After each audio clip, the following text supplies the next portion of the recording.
and they're dying from a drug the size of a pinhead.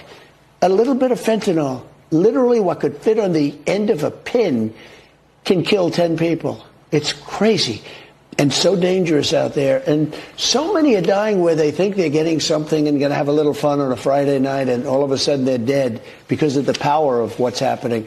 And the sad thing is that I had an agreement with President Xi of China. I said, listen, you're killing our people. It's going through Mexico, and Mexico is paying a big price also from me. It's going through Mexico, coming through. Most of it is 95% coming through the southern border. I built 571 miles of wall. And I had the Mexican army protecting us. I said, you're either going to protect us or I'm going to charge you big tariffs. And got along very well with the president of Mexico. They gave us tremendous protection during the time. We had the best level of numbers. Nobody's ever had numbers like the best we've ever had in terms of illegal immigration. In fact, my last week in office, we had less people coming into our country than at any time before. But importantly, we also had drugs were down 19%, 20%, and that's not enough.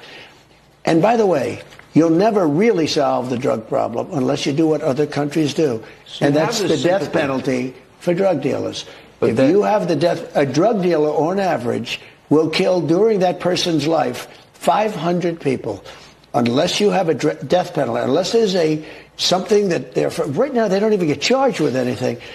If you don't institute the death penalty for drug dealers, you'll never solve that problem. You'll get it down to a number that, like I got it down, actually at one point it was 22% down. That was a good thing, but you'll never solve the problem. We set up committees, we set up all of this. The cartels are run by very smart, very vicious people.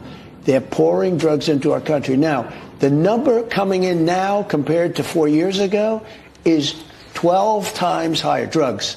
So it's not only people, it's not only human trafficking, it's drugs. The drugs are pouring into our country totally unchecked.